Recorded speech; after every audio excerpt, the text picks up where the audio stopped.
en provenance de Rochefort Boulogne. Cette liaison correspond à la langue anglaise.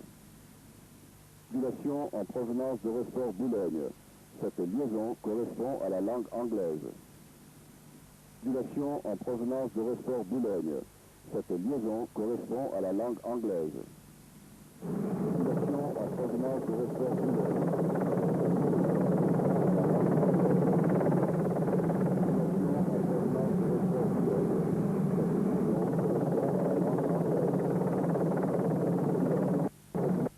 Grad plaats heeft.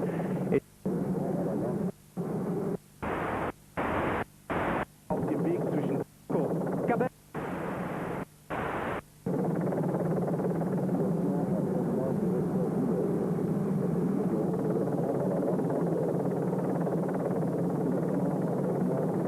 The two early climbs, then we got 3 sprints, and then 3 climbs right at the back end of the race. The sting is in the tail. They've got to go up Ditchling Beacon, then twice up Elm Grove Hill, and those last 3 climbs come in the final 20 miles of the stage today, which will cover 127 miles. The wind is also gusting across the course, and beautiful view here, Castle High Road, and some nice graphics on your screen right now. We have been through some lovely parts of the undulating Kent territory so far, and we started outside Dover Castle, and that was it there. You're looking at it now, Dover Castle coming down here and out onto the road.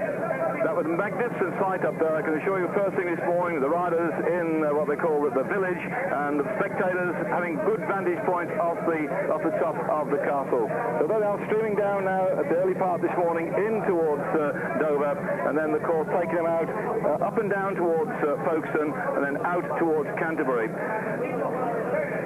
They just come through Constable's Gate, which was erected in 1277, so the history here in more ways than one. And there's confirmation of the positions overall at the moment. Mazzeo has the yellow jersey. Abdul Japarov on your right, still sprinting well in the green jersey. And de Klerk has the points jersey, sorry, the King of the Mountains jersey, and he is in red. In fact, coming along the course today, I saw somebody actually got a banner out with Djamin Abdul Japarov written on it. It was about 20 yards long, the banner, because he's got a very long name indeed. Let me put you in the picture of the position so far before you hand you over to Stephen Roche, my co-commentator here at Brighton.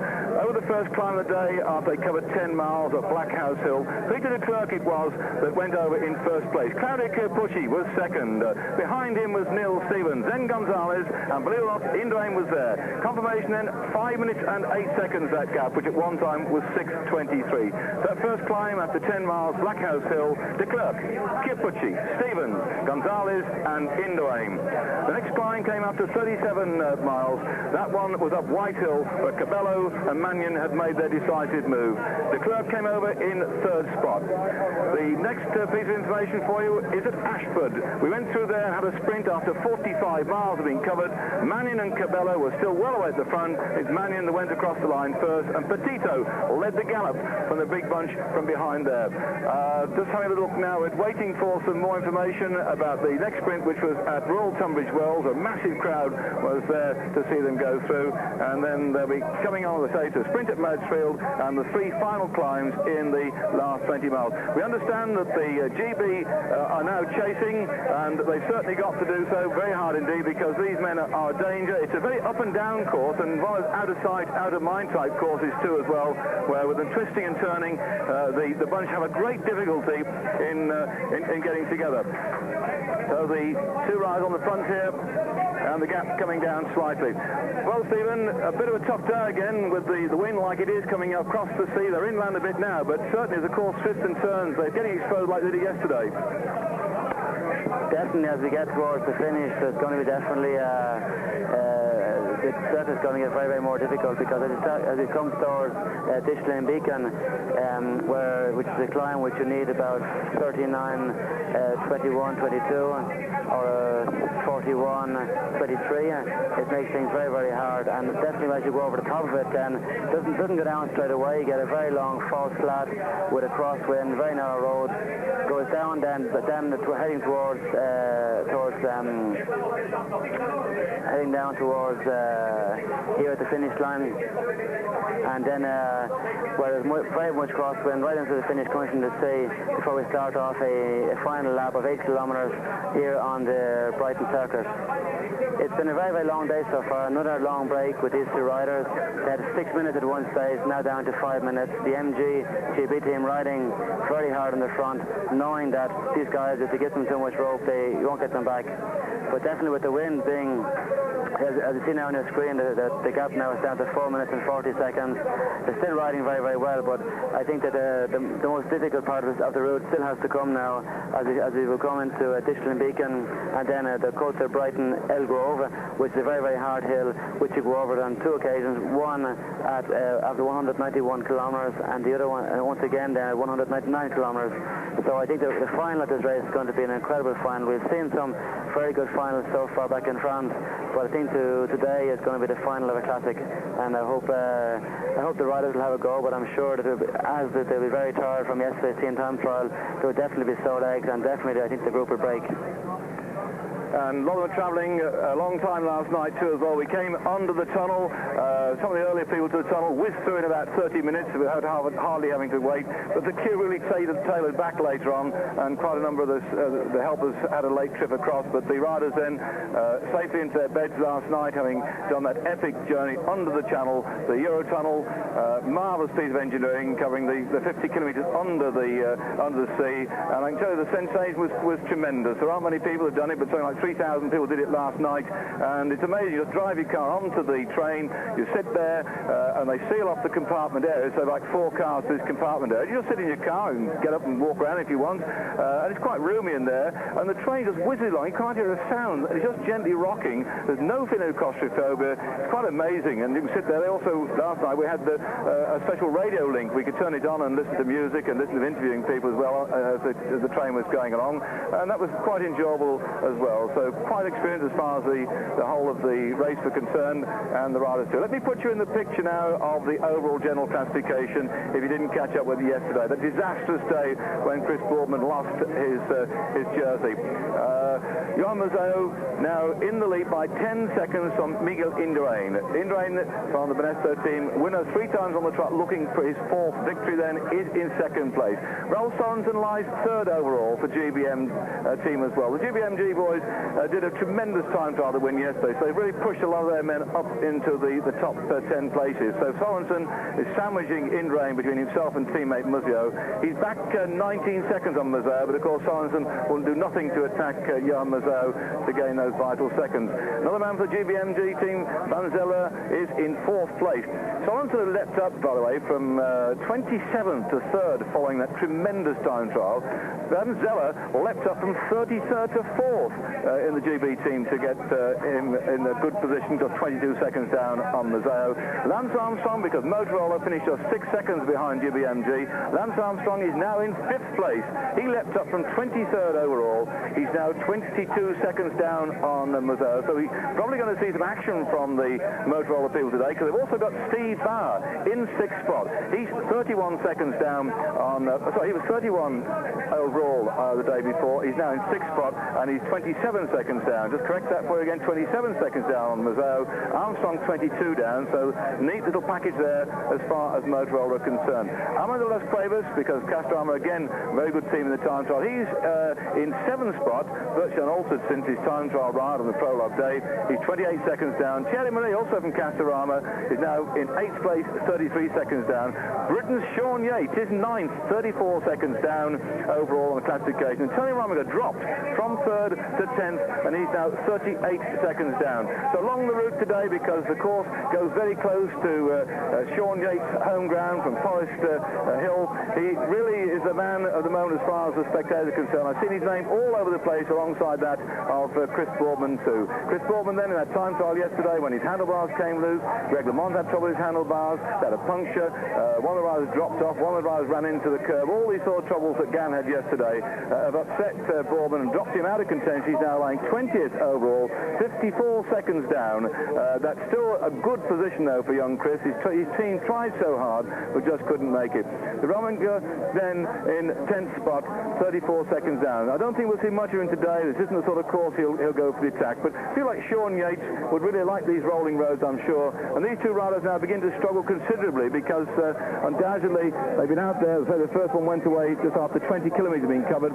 That's around about 15 miles or so. And then the other one came up and joined him after 34 kilometres. So it's a long old haul out in the road as far as they're concerned. And on one of the straighter stretches of the road right now, where the wind is really getting at these riders, this is the mass ranks of all the cars behind.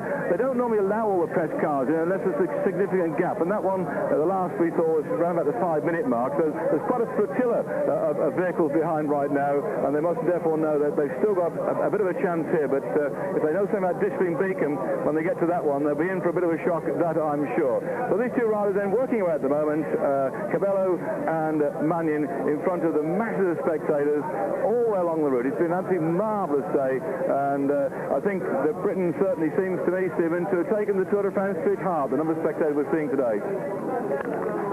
Definitely, it's for myself being an ex-cyclist, it's unfortunate that I haven't got the occasion to ride this Tour de France, the opportunity of riding this Tour de France and coming to English soil, because one worry that everybody had from the far side of the water was that England wasn't going to be able to put on as good a show as the French have been putting on over the last number of years in the Tour de France.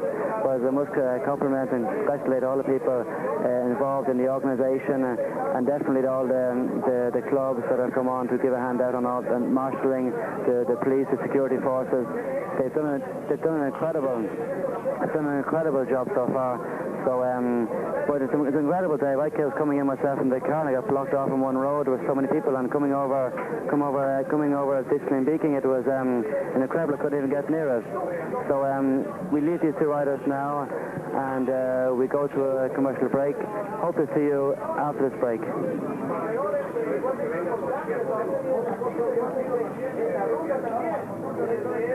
And Yates on the right-hand side, and I always wondered whether Shaun Yates is just drifting off the front now through his home territory. Yates on the front.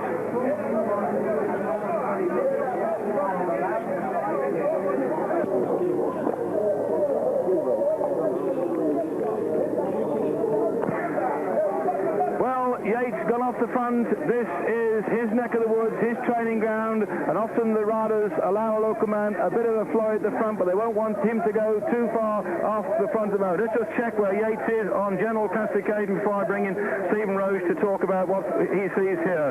Yates this morning in 9th place, 34 seconds down. He's drifted off the front of the field. These are his home training grounds. He does live down in Nice now since he got married. He's living down on the sunny shores of the Mediterranean. But here, everybody roaring him on. Yates, a local man, allowed off the front of this group. What it would be if he'd get up there, but do you think he's going to make it? No, I think Shaun, of course, would love to get across to the group, but it's a great sight we're seeing here at the moment. Like, Shaun is riding his last Tour de France. He's riding through his own hometown. You'd think that he'd kind of organised this show himself. He's had a chat with all the boys this morning, all the riders. I said to them, listen, lads, we're going through my hometown with about 50 miles to go.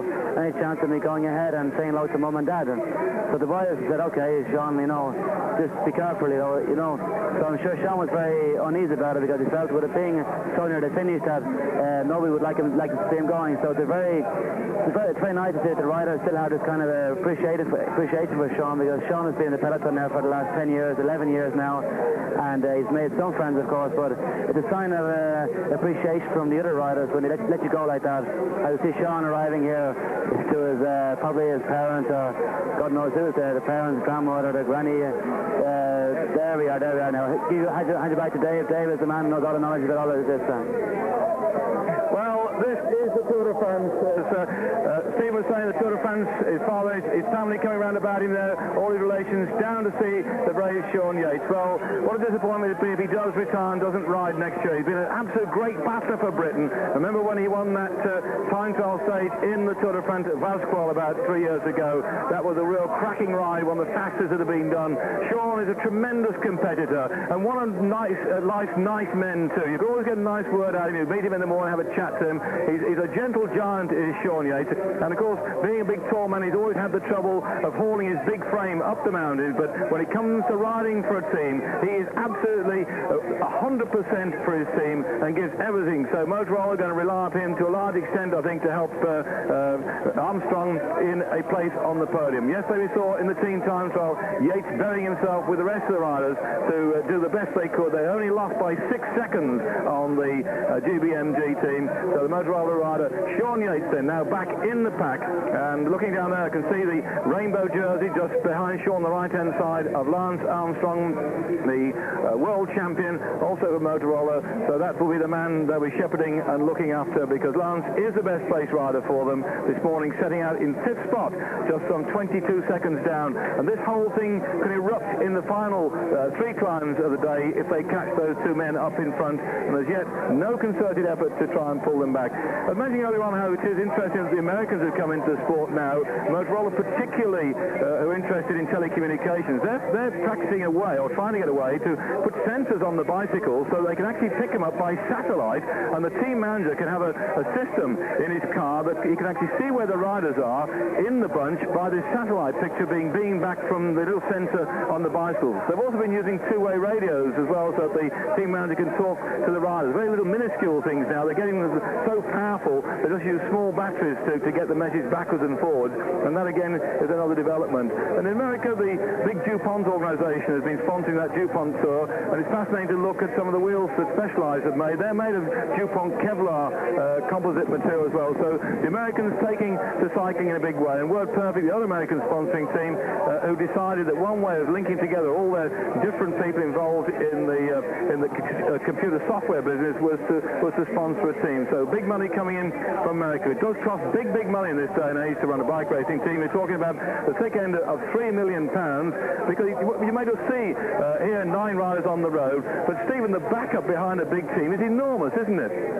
The top, so the bikes are kept out of the way. I think by looking at the performance of these 3 riders, although they're having lost their 1 man, they are certainly narrowing that gap down. Last time we checked, it was around about 3 minutes. Mario de Klerk on the front at the moment. That's him then, just picked him up there. Just looking back through his records, he's not been winning much. He turned pro way back in '91 when he got a couple of victories in Larne and the Tour of the Mining Valleys. He got a stage victory there as well. This is the lad who's chasing to get back on the game. And hello, he's up there at 192. He's actually made it. No, just declare my mistake. He's taken his hat off. That's what floored me, because before he had his crash hat on, I just looked up and saw a hatless chap. He's stuffed it in his back pocket now. And in Great Britain, actually, if you're an amateur, you have to race with a crash hat on, and here they are going through Ditchling Beacon, but the professionals have got the right to do what they choose to do. They say they're professional, and therefore they can take their hats off if they wish, and he's preferred to take it off and put it in his back pocket. The sky's getting rather overcast in Brighton. It's a bit dull now. The sun has gone in. We hope we don't get any rain, because there's quite some twists and turns through Brighton, and the trouble is when you get rain, there are 2 minutes and 9 seconds the gap coming down, and the Calmy rider, I think he's going to have to stop too quickly. What's his problem? Front wheel. Well, that's an odd thing to do. What on earth did he do there? He waited, he had a word with his mechanic, told him what to do, stopped, and the car was still about 10 or 15 feet behind him. Well, not too much time lost here, and his breakaway companion is up the road in front. This is a good little climber. He's just getting onto Ditchling Beacon now, and I think he should get back. But what an unfortunate place for him to have a problem going up Ditchling Beacon.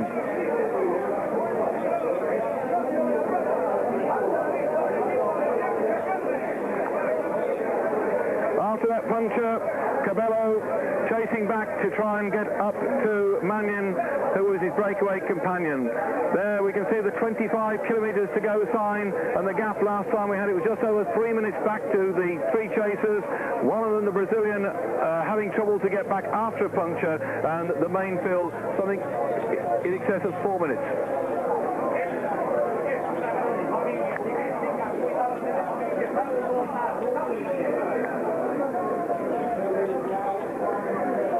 These are the three chasers going after our two leaders who've been away since the early part of the race. They're going now to 25 kilometres to go. That's some 15 miles left, and what a disappointment for this man to have that puncture. And still in front then, Mannion is pressing away on his own. This cavalry rider, you can just see his target in front, and he certainly, for my money, is the better climber. Mannion, a big strong rider that he is, I think he welcomed the arrival of Cabello, so they can pace each other up this climb. Cabello then eating into the gap between himself and Mannion. Further back behind, those chasing riders, the three of them are Hamelin, Vanzella and de Klerk. And the poor rider from Brazil, the Lotto rider, Magalhães, is now trying to get back on as well. So all our leaders are all over the place, and the main pack something like about 4 minutes back. And here this massive crowd on what they call the Côte de Ditchling. The Ditchling Beacon has now attracted so many people to it. They've been walking up here since the early hours of this morning, taking with them their sandwiches, the little snack they've been having, sitting on the side. They've been cheering everything that's moved up here as all the vehicles ahead of the race have gone through. So they've been getting rounds of applause from all the spectators. And they're 25 kilometres to go for this chasing group of three. Two, then three, and Hamelin has blown. Rob Hamelin now is getting blasted out the back. He's a big Dutchman, and he's going to find a lot more trouble up ahead of him. It's a harder climb than many people think. It grinds and grinds and grinds upwards, and the two have just gone away from him. Vanzella is beginning to work at the front, and he's collected the Brazilian rider right now. Magalhães, he's collected him on the way up too. So Vanzella, to me, is beginning to try and get away and catch up with these two. That is a tremendous move by Vanzella, Stephen. It's a great move for the Lotto team. If they can get across, as you can see, our two leaders now are getting very, very tired. Vanzella looks the more fresher of the two. Mario de Klerk is also going very good. So I'd say that the twin group of Vanzella and de Klerk is going to get across very, very shortly to our two leaders. But with the two guys in the front now being out there for over 100 miles now, they're going to feel the pain. But once they get over the Ditchling Beacon, it's just kind of a very, very long false flat on descending with a crosswind. So Vanzella's leaving de Klerk. That's not a very good move. He should try and hold on to de Klerk as long as he can to help, because once he gets across to the two guys in the front, he needs somebody else to ride with him. So he should be waiting for de Klerk, really. But Ditchling Beacon is a very, very hard hill. I went over myself earlier on. There's so many people on the road, and as it gets very, very steep towards the top, it makes it very, very difficult. And any running rider who's any way tired at all will find it difficult. But I'd say that Vanzella now, as I say, should catch the front two rider immediately as he goes over the top of the hill, I'd say. Still, the mass crowd on Ditchling Beacon cheering these two escaping riders who now got a hard job to stay away from Vanzella, coming up to them very quickly indeed. At this particular part of the course, they've covered 180 kilometres in all. And they went away after the first, 14 kilometres being covered. Here the mass ranks of the main peloton have hit the bottom of the climb too, so they're spread all over the place. These two leading riders, tremendous job they've done to try and stay out there right the way through. They've probably done something around about 85 miles in the lead as far as they're concerned. The gap then 131 back to Vanzella. Vanzella, who rode the Tour of Italy, which finished just a couple of weeks ago and finished 60th in that. He finished 82nd in the Tour of Italy the year before that. He rode the Tour de France, Vanzella did last year, finished in 51st place. And his only victory on his list so far is a Bicicleta Vasca, which he won in 1993. He got a stage in that one as well. So there we are then, Vanzella chasing these two riders who are still pressing on towards Brighton.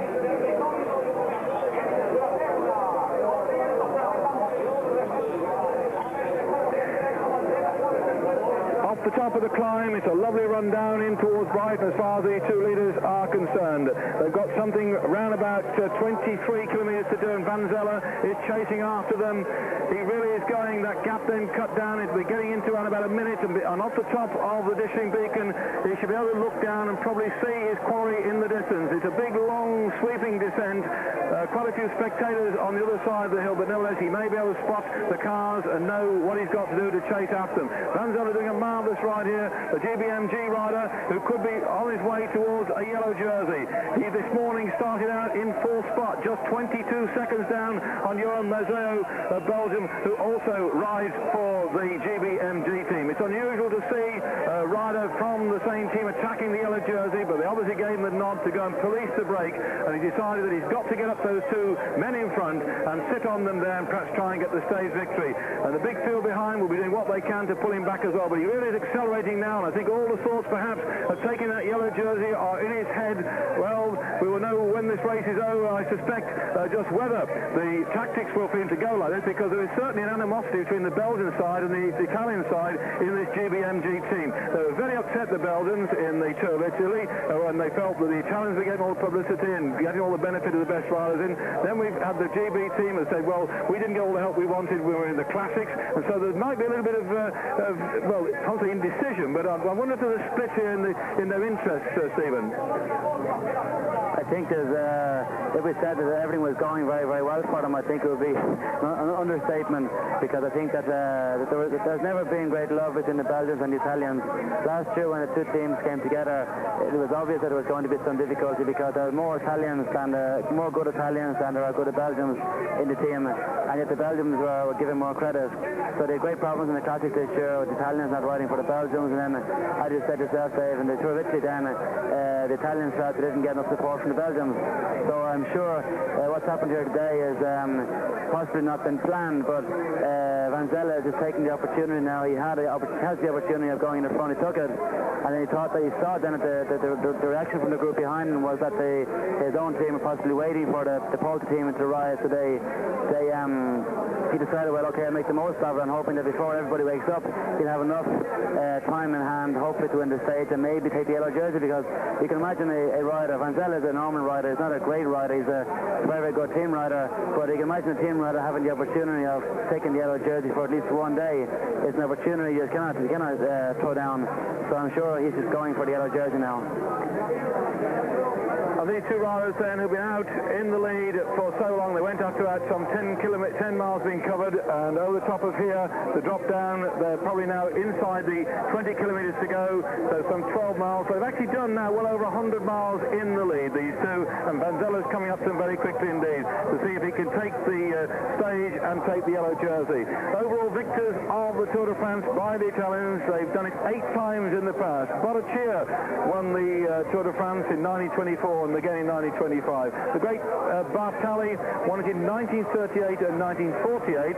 Bartali would have won, I'm sure, more Tour de France's, but during the war it stopped the cycle racing, and so he came back after the war to win the race he won just before the war. And the great Fausto Coppi won it in 1949 before the war, and then just after the war, so 1952 as well. So Coppi, 49-52, winner of the Tour de France, and in 1960 Nencini and 1965 with Gimondi. So the Italians, 8 times victors in the Tour de France, and possibly a yellow jersey going to it. These two riders here are too far down on general classification to take that yellow jersey. This is a man who could benefit from it. The peloton at 1 minute and 8 seconds. And this morning then, as we set off, this man Van Zelle, who was in that very strong team time trial squad, GBMG, who won the team time trial yesterday, that 22 seconds is the gap he had. And on the line at the finish in Brighton, there are 20 seconds bonus for the first man across the line, 12 seconds bonus for the second man across the line, and the third place rider takes 8 seconds bonus. So Van Zelle could also help himself there if he can catch these two. They're right at the top of the hill that overlooks Brighton, very close to the Brighton racecourse, and heading now across towards that skyline over there. If you look, going to get down the other side, we'll be able to see the Brighton front and the sea. So they can send victory to these riders, and that gap then still is going to take mistakes in crossing as far as Vanzella is concerned. These two riders have really picked the pace up now. They've been rolling earlier on, and the Calais rider is getting his instructions likewise. Well, we've got another two climbs yet to come. Up the Elm Grove climb in Brighton.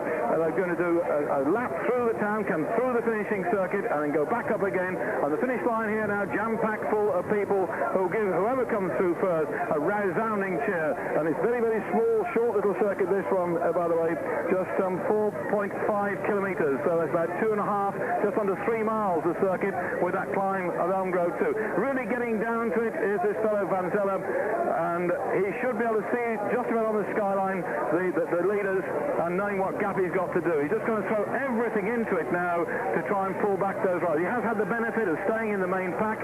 He's been riding with his team, doing what they can just to close the gap down, but he looks very, very strong indeed. I mentioned that Fausto Coppi won this Tour de France as well. Well, he used to ride on a Bianchi bike. You see this nice coloured green here, the Bianchi blue we call it. It's sort of turquoisey green. That's a famous colour. The Bianchi bikes have been always painted in that colour, and if you can see his little computer on the handlebars, he's even got the Bianchi blue computer there, Bianchi blue tape, everything is Bianchi blue. It's a very, very famous colour indeed. That's the only manufacturer who's been able to establish a unique colour on his bikes and always do it. Bianchi actually happens to be part of the Fiat group.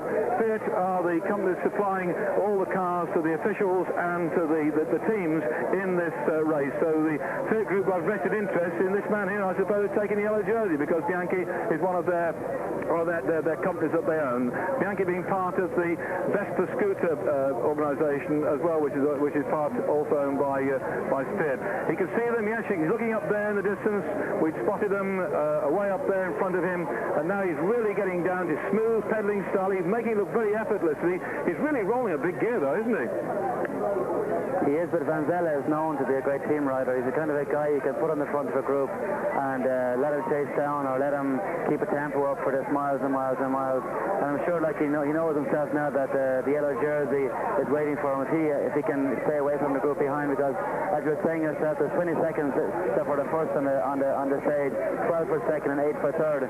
So all you have to do is finish even if he finishes in third place, gets an 8-second bonus, and then if he finishes like 15 seconds ahead of the bunch, he takes the yellow jersey. So that's the motivating part for himself at the moment, is actually winning the stage first of all, and then of course taking over the yellow jersey, because he is only 20 seconds down on the race leader, who is Johan Museau. But the final now it gets very difficult, because as we saw on our photograph on our television a minute ago, he gets headed across towards the right, heading over across the sea, heading over across towards Brighton. The wind is gets stronger and stronger, and it's more or less in the face. So the two guys in the front, of course, they will be tired, but you ride easier into wind when you're two as if you're only one. So he definitely has a great chance now getting across to the two guys in the front, and hopefully, well, once he gets into Brighton, there's still 8.5 kilometres left around the circle with one big hill going over the Elgrove climb.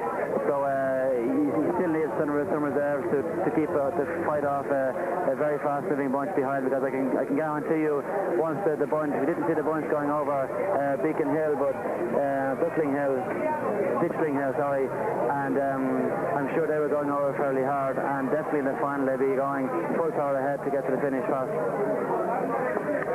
Cabello will be hoping that perhaps he can survive and get the stage. Well, I wouldn't think he could out-sprint Magnan that's with him at the moment. Cabello, a little Spanish rider from the Calais team, had no success last year, had one small race success the year before when he got a victory at Armilla. He's one of those riders that's consistently in the team for the work he can do in the mountains to keep the race together, but he'd like to get a success. But Vanzella here, flying this gear along now, and that drop ahead of him, he's absolutely accelerating flat out to try and catch those two in front of him, and I think the bunch now must recognise they probably left it far too late to do anything about winning this stage, and we might yet again see another change in the yellow jersey. The yellow jersey that was worn for the first 2 days by Britain's Chris Boardman. That was a brilliant ride that Chris did in the prologue time trial, and people are still talking about that one. So we're going to find an unusual finish now here in Brighton. I'm pretty certain that we might well see that yellow jersey change. And Mannion here working hard with Cabello, but the gap then is at 49 seconds. Vanzella is cutting into that lead. These two riders in front are no threat in the overall classification to the yellow jersey, because the gap between the two riders you're looking at the top left-hand corner of your screen and the yellow jersey jersey was some 4.5 minutes for one of the riders and 5:22, 4:51 in fact for the Colombian, 5:22. Sorry, for the Spanish rider, 5:22 in there for Manion. So these two are no great threat on the yellow jersey. Vanzella's the man we've got to watch out for. He will get up to them. He'd like to win the stage and the yellow jersey. That will be quite a trial as far as he's concerned. He can certainly see them now. 49 seconds. They've got a very, very fast descent ahead of them, and then that climb which they're going up twice. So there's still a chance, though, that the bunch could accelerate. There's some very, very fast riders in. There's good straight roads now, which will help the peloton. They're out of the twists, out of the turns, out of the difficult parts of the course. The roads are much smoother here, and right down there, that's the tower of the church, right in the centre of Brighton, and they're dropping like stones into the town of Brighton. A very famous town it is, with its wonderful royal pavilion just on the outskirts. In fact, they go thundering right past that. And it's beginning to rain here in Brighton, which is a great shame, because if the rain falls on the diesel that's always there on the... Oh, he's got a puncture! He's in trouble. Vanzella has come to a grinding halt, and here comes the change when it was so slow. The one for the Brazilian. Let's see what this one is like now for Vanzella. The Italian has got probably a faster change than the poor Brazilian had. Yeah, he's away, but that's a disappointment. That will have broken his rhythm, surely. Wow, a disappointing man sitting behind me, beside me here. There's Stephen Roche, who's won this Tour of France in the past, in also the Tour of Italy and the World Championship. He's really shaking his head. Stephen, that must be disappointing. It's incredible, Dave. It's the last 2 days of just been the riders have been going in the front and getting punctured and falling off, and it's normally I've never seen so many very stressing parts in the final race. We saw yesterday Tony Rominger team in the same time trial, down to 5 men, the 5th man having a puncture in the final 5 kilometres. We saw Chris Boardman having trouble with his bike in the same time trial. The same problems that never happen normally in a race. Whereas look, it normally happens to guys that are riding behind, but we never actually see it live on the television. Whereas I'm sure Vanzella now is Vanzella. I'm sure he's probably crossing the roads here, because it's normally it's very strange to puncture in the final on these good roads, because normally you might puncture on bad roads, but these roads today are exceptionally good. And as you see here, coming up to the final, second last Grand Prix at the mountains prize here in Brighton, Elgrove, and which is about 13 kilometres from the finish. We must do a lap of 8 kilometres and then up it again, which is almost 5 kilometres from the finish.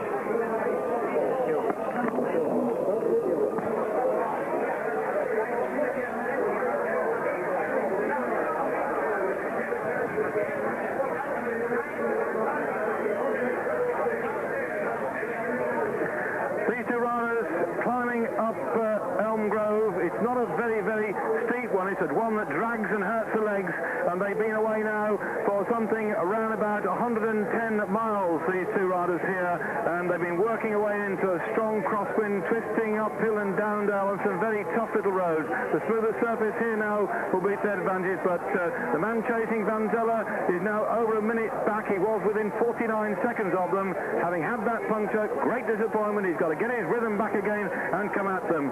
As they're heading in then towards Brighton, mentioned in the Doomsday book way back in the many years ago, the Prince of Wales used to come down in 1783, where he built his beautiful pavilion as well. And it's a lovely old town with the architect John Nash transformed a lot of Brighton with his wonderful architecture, and now the place where the people come down from London to enjoy the weekends in the sunshine. Unfortunately, we're having some rain descend upon the circuit.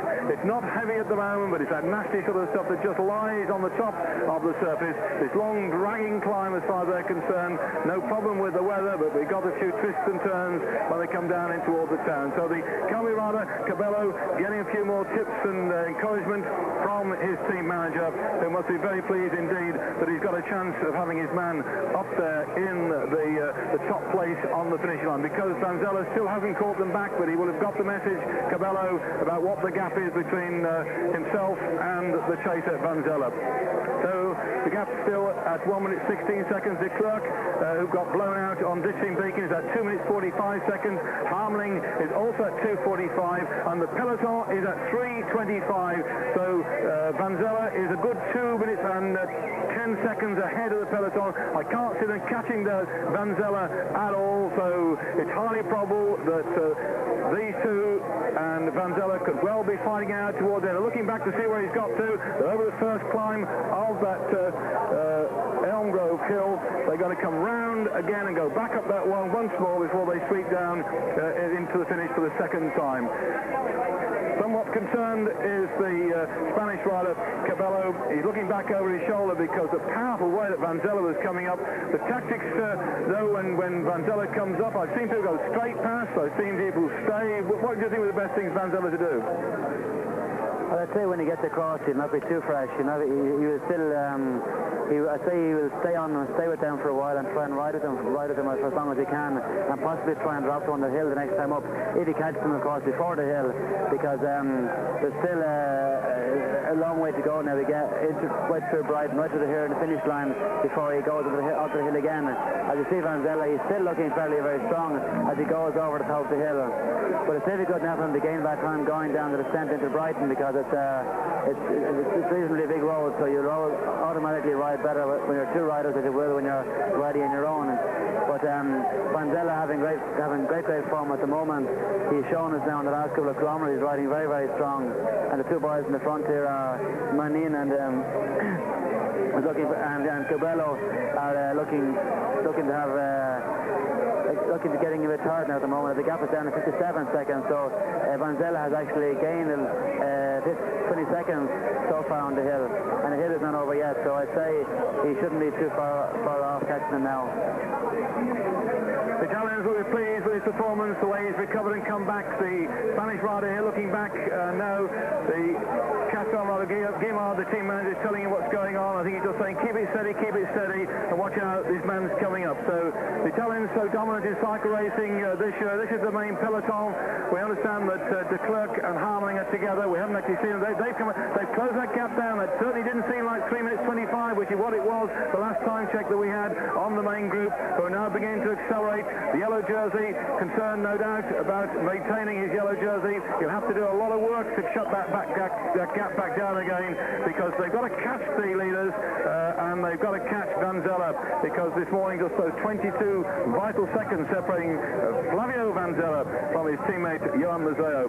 So the Italians might yet have something else to shout about. They've got 44 riders in the race this year. They've got more riders than anybody else. 44 Italians, 34 from France, 21 from Belgium, 18 from Spain, 14 from Holland. There are 9 Russians, 8 Germans, 7 Swiss riders, 7 Colombians, 6 Danes, 3 from the USA, 3 from Australia, 2 from Great Britain, 2 Mexicans, 2 from Norway, 1 Lithuanian, Estonian, Canadian, New Zealand, Brazilian, Polish, Venezuelan, Slovakia, and Uzbekistan. Those are the individual riders of those nations. So 24 nations and 44 Italians, and this is the drop down Wilson Hill, and this is the one which we came up in the old days on the Wincanton, and this is the one where Gianni Bugno took off when he won the Wincanton by coming up the other way and sprinting away from the field, absolutely strung out. So are we going to see another Italian victory in Brighton, or will these two stay away? Manning now begin to work quite a lot, and the Camry rider sitting in behind him. He certainly seems to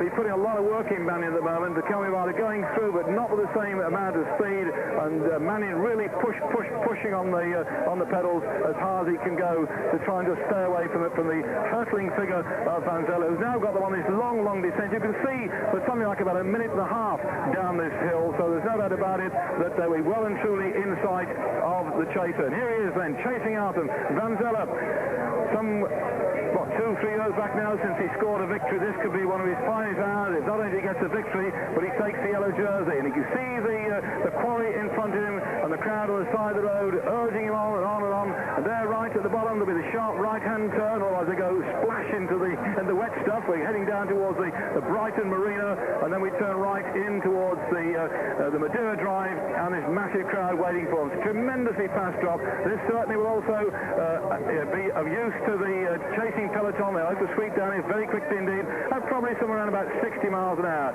The right-hand turn, just a little slippy. Keep your fingers crossed. They made it. That's okay. Straight now ahead of them. They'll be coming through the rain. You can see splatting on the screen here, just still flicking down onto the road surface. Not enough to make it very, very wet indeed. And they'll be able to see in the distance, after they've gone through this kilometre to go sign, this is one more lap will take them to that particular point there. And down the distance is the finish banner. They've got one more lap to go. Mannion on the front then. Fifth in the 4 days of Dunkirk this year, where he won a stage. Fifth the previous year in the 4 days of Dunkirk. Second place, so he had 2 stage victories in the Dauphiné-Libert. Mannion on the front. That was another of his successes this year. Tour de Loire, he finished third when he had 2 stage successes. Tour de l'Amérique, he finished overall victor with 2 stage successes. So he's the strong man in this group at the moment, but in the distance we're looking at. There comes Van Zelle. Van Zelle's come round the corner. The telephoto lens is for shortening this one, but as they come through the finishing straight here, the crowd will get out their own stopwatches and checking to see what the gap is, because Van Zelle is in sight of his quarries, and there they go, the 2 leaders. One more lap to go. At least they stayed out of the clutches of the peloton, having gone away in the early part of the race, just as we're heading in towards Folkestone. Off they both went. They got together, been working consistently ever since, and the crowd then put their hands together for a very worthy attempt. All the British people like a courageous attempt against all odds, and that's just what these 2 have done. They provided everybody along the route something to look out for when perhaps the bunch could have sat on each other, but now with just 1 lap to go of this circuit, the grandstands erupt as Mannion and Cabello go through. Just 4.5 kilometres left in the race, something just under 3 miles. They've still got to go over that climb of Elm Bridge Hill again. My watch is running on the gap between them and Van Zelle as he comes down this straight. And again, enormous round of applause for this very gutsy Italian who had the misfortune to puncture on the top of the hill, and he comes through now. It's 28 seconds. The gap is 28 seconds, and here comes the main field. Look how they've cut it down. Boardman's on the front. Is it Boardman? I'm having a look. It is Boardman. Chris Boardman coming through, riding off the front. The British can spot him now, and Boardman almost a ceremonial lap as far as he's concerned. They've let him go a little bit off the front, and now here the finishing straight. They're certainly going to say well done to Ladd, who kept the yellow jersey for 2 days. Made history for Great Britain. The first man to take a prologue yellow jersey, and the first man to take the yellow jersey since Tom Simpson did it way back in 1962. And Boardman then coming down the finishing straight. He has 1 more lap to go, and what a nice gesture then that they've let him right across the front of the field through the finishing straight. Boardman in the lead. Just a wonderful, wonderful gesture by the professional for a man who has given everybody something to talk about. Chris Boardman on his way through there, and the place has erupted. This is a great sight to see once again. As you see the back of the group is split in 2. If they know the lads know that Chris is not going to be a real threat to the overall in 10 days' time. So why not let him go, have a few more moments of glory going through Brighton here. But don't take the wrong. The boys behind are not just hanging around. They're still going very fast. But still, they're not going to chase me after Chris. I just they will be chasing me after Dele Capucci.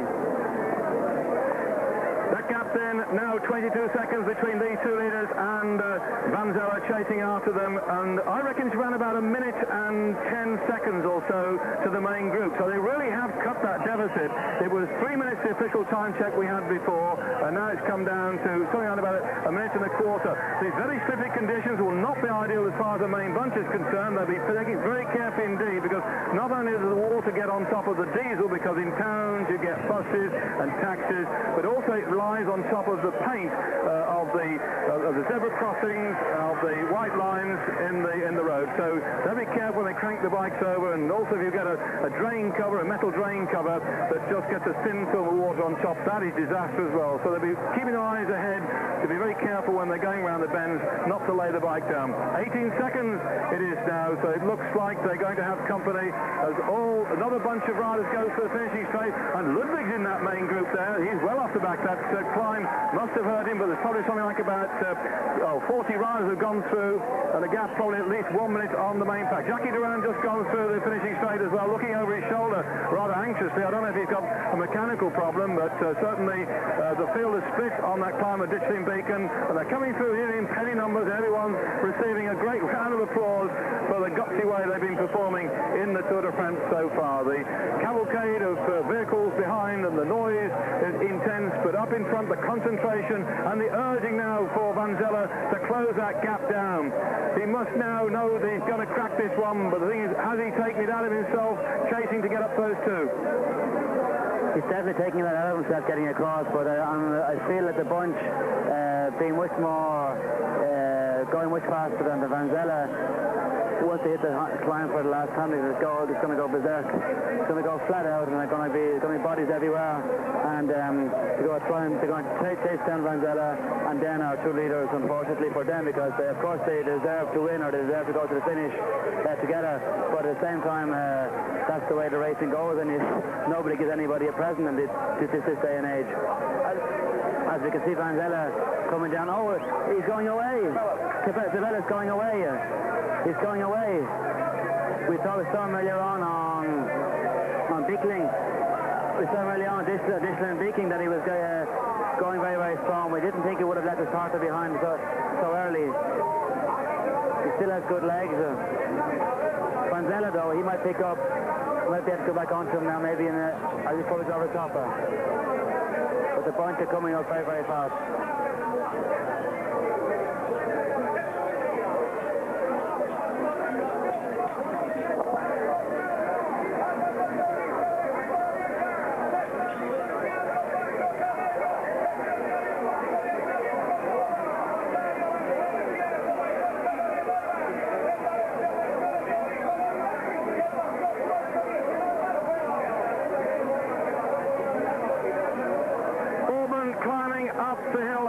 Brighton now, chasing after Van Zelle, chasing after Cabello, who's tried to get away from Mannion, so they're spread all over the place. That little gesture down there seems to be more than a gesture. When he came down that straight, Bourman must have accelerated away, and the other bunch sort of looked at him. Perhaps they don't realise that Bourman can also climb this sort of hill. It's a power climb, and Bourman has power in those legs. He was really trying like 10 men yesterday in the team time trial to drag his team along after all the disasters they had. And up in front then, Francesco Cabello from Kelme is now beginning to try to do what he can to get that bit more effort out of his legs, because he needs to get away from the chasers. He certainly isn't going to be the best when it comes to the sprint. Van Zelle, a big man, has probably got the better sprint. I don't know what Bourman's sprint's like. If he can get up to him, that will be an absolute miracle. This man, Cabello, no successes last year. The year before he had one modest success. He's now trying to win the stage into Brighton. The big bunch was something like a minute and a quarter down on Van Zelle. If it stays that way, Van Zelle, either he finishes back in third spot, could well take the yellow jersey. So we've got a very interesting race here in Brighton today in the fourth stage of the Tour de France. It has been a race full of incident ever since day one when we had the prologue time trial, and Bourman scooped the pole by a fantastic ride inside 8 minutes that nobody thought was possible, and set the fastest average of 55 kilometers per hour in a prologue time trial. Bourman kept that yellow jersey for 2 days against all odds. Lost it yesterday in the most catastrophic way.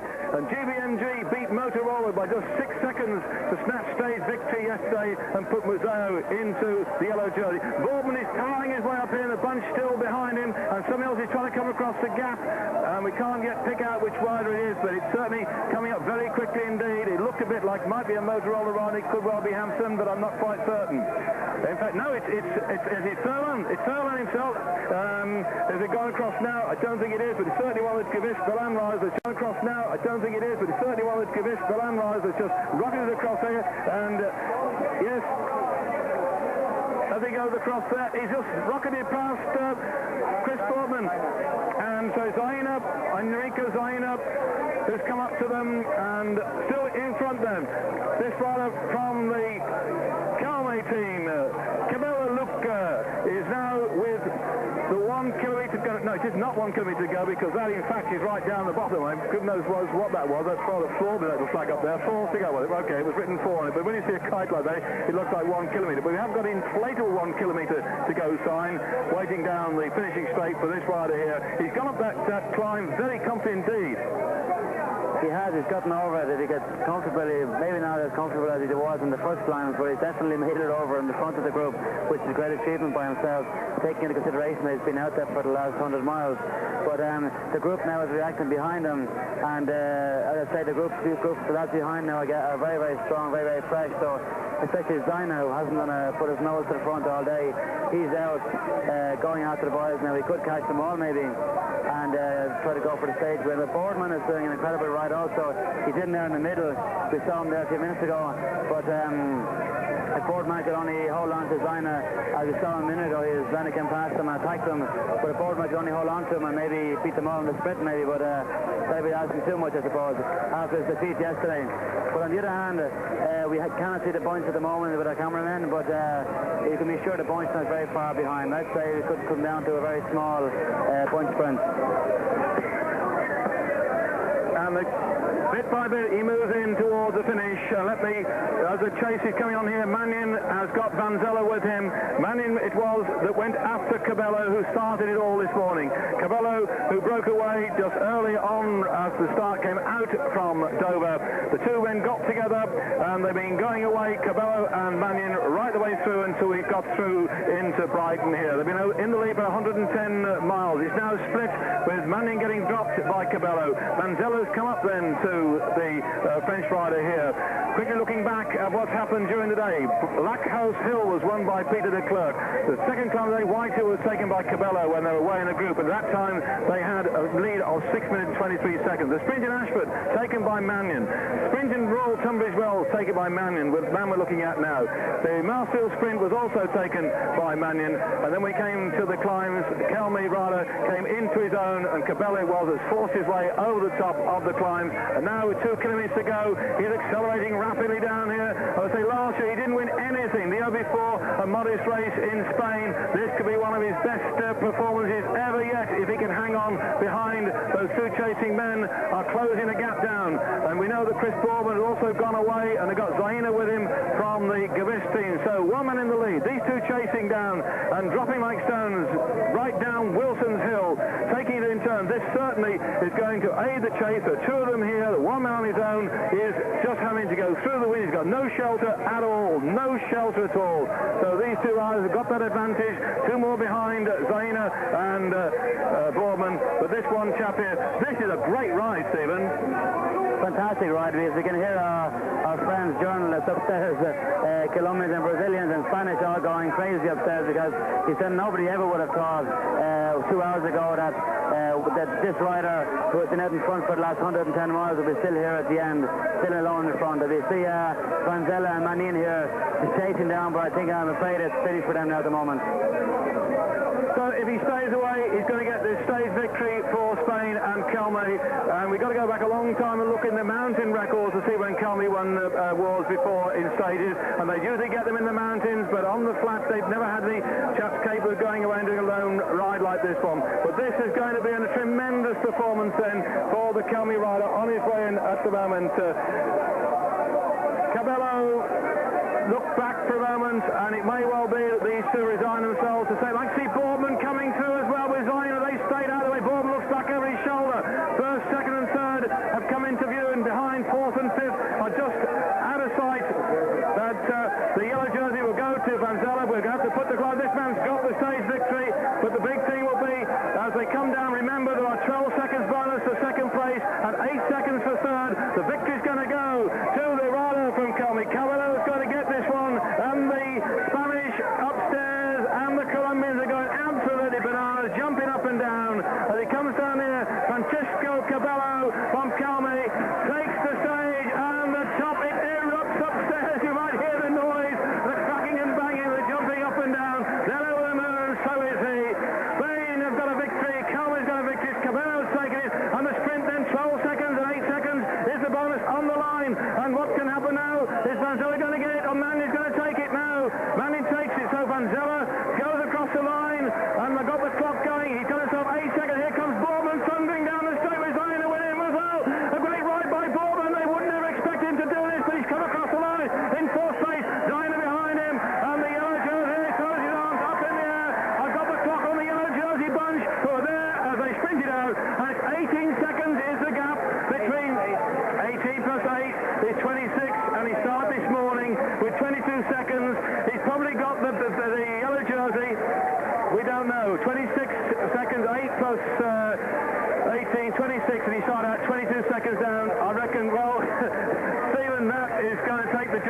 attitude and look at their watches, but what a race. Since the start in Lille 3 days ago, it's been like a yo-yo. The yellow jerseys has been going on, backs have been changed, and it's been every day something new has been happening. Some exciting race, but I'm just very happy for one thing, that the first stage here in Britain has gone so well. Everybody across the water was very much afraid that the stage here wouldn't be as successful as the stages in France. But this morning, actually, just while I can say it while we're here, this morning we started off in the castle of Douvres. An English policeman said to the French policeman, he said, hundreds of years ago we built this castle to keep you guys out. Now we welcome you back here again. So I thought it was very, very nice. But it's an incredible race here today, here from Dover to Brighton, and what a winner. Yes, there on your screen, slow motion of elation for the man who had no success last year, only one small victory before that. I looked back in a couple of years before that, he had no real success. There, the beautiful sight of the Royal Pavilion, much frequented by the Prince of Wales all those years ago. And we've seen some history here again. What a cracking Tour de France we've got. We're watching now the sprint, and I'm amazed that, in fact, Van Zelle couldn't get this one. He looked across, man is a very good sprinter indeed, so he had to settle only for third place, but for 8 seconds time bonus, and then calculating, looking back further down there, it looks as if it could well have been a gap of 18 seconds off my watch. All totally unofficial, mind you. I'll wait for the official results to come through. A lovely top shot of the beautiful old town here of Brighton. There's some nice lanes. If you ever come down here and you want to go shopping, I'll show some lovely little lanes, they call them, with some nice little antique shops in there. This is another view of Bourbon coming in, and I'm trying to scratch my head and think back when it was that the British rider got a 4th place in the Tour in a stage victory. It must be Yates who was amongst the top place we had before, apart from Miller in the mountains. And the tremendous roar of approval here because Shaun Yates is going through the finishing straight with a scrum of photographers in, while we look at Bourbon's elation.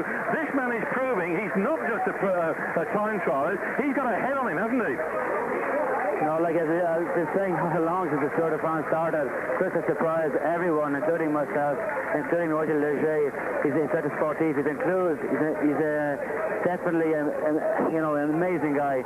He's everyone that actually thought he would have been good is kind of saying, well, we thought he would have been good, but never this good. So it's great to see him getting better and better every day. Today's routing was not as easy as a normal stage might be, but Chris came out well and had a very, very good finish, getting away in the last lap and holding off the bunch, going over the last hill over to Brighton. Very well, very, very good stage written by Chris once again. Looking again at the sprint from the top was Abdul Jabbar fighting his way in here. I think it was Martinello as the Martinello rider takes him on the line. But still, I think he'll keep that green jersey, Abdul Jabbar. He's been consistently placed right the way through. As here, Bourman coming through, helping himself with some useful points as well in the points competition. He's been always up there or thereabouts. He took the green jersey on day one for his prologue ride. And there he is coming into 4th place, just ahead of Zane, and the elation is all over him. So that's Brighton. It's been a great day here.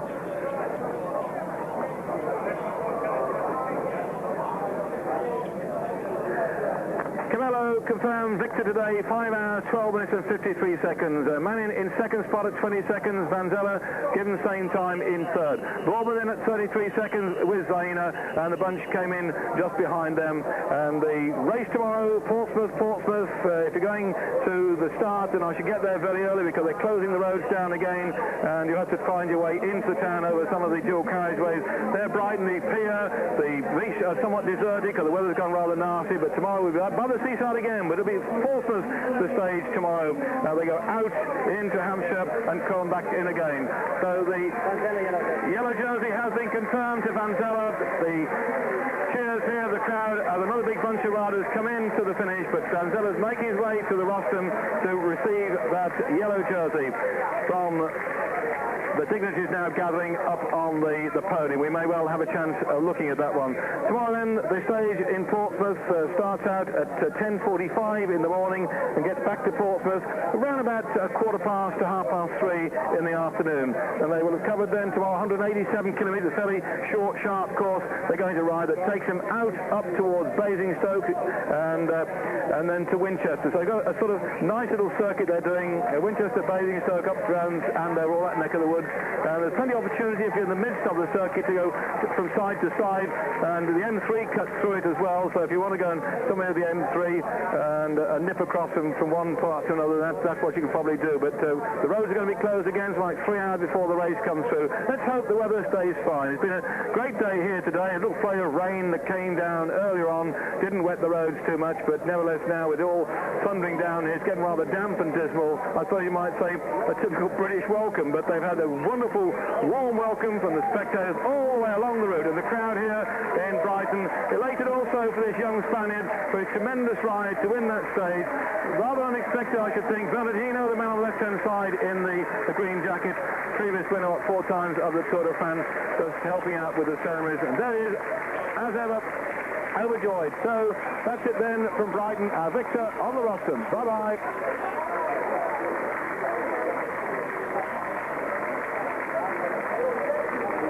Well, we're having a look at this man up on the victory rostrum, and he's there. And that was the elation of victory as he hit him that he won a stage. Up on your screens, confirmation of that one too as well. And nice to see Boardman in 4th spot, a great ride. I think we'd like to see more of Boardman popping up in other stages in this race, because obviously a man is prepared to have a go and hasn't been really hurt by the time trial performance of yesterday. Abdul Japarov again taking the green jersey of the points. He's kept that one very well, and to a large extent I won't say he's got it by default, but with 2 of the other top sprinters sidelined in that crash when bang wallop down went Nilsson and Jalabert on the stage into Armentières, it has certainly helped Abdul. He's got far less of competition to be alongside him now, but nevertheless he's a very, very courageous rider. He's had the green jersey in the past of the Tour de France, and now he's there yet again in Brighton in the green.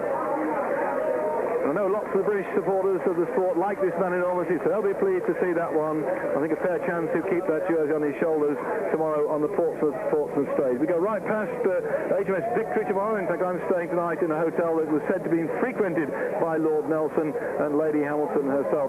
The spotted jersey for Peter de Klerk in the climb today. He didn't score many points, but he had enough from his performances a couple of days ago to keep that jersey on his shoulders. He did take the first climb of the day, the 3rd category climb at Blackhouse Hill, so a few more points then to his collection. He's done this before. He's taken the spotted jersey on the short, sharp little climbs, but he has difficulty maintaining the momentum when they go up into the Pyrenees and up into the Alps, and we have the climb going up for something like about 10 or even 15 miles long, and those he finds a little bit too much to stand. But the short, sharp climb suits this Belgian from Lotto, who has the polka dot jersey as the king of the mountains.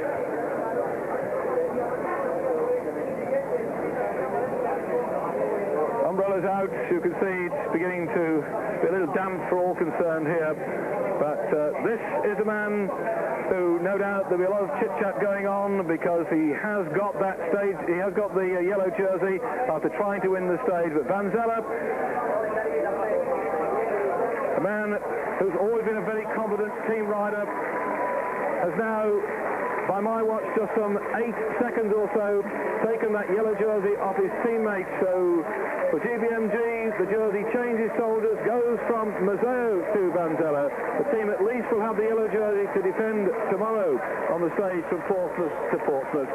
But myself, Stephen Roche, at the finish line in Brighton for Eurosport, and David Duffield saying to you, bye-bye. Be with us for more action for the Tour tomorrow.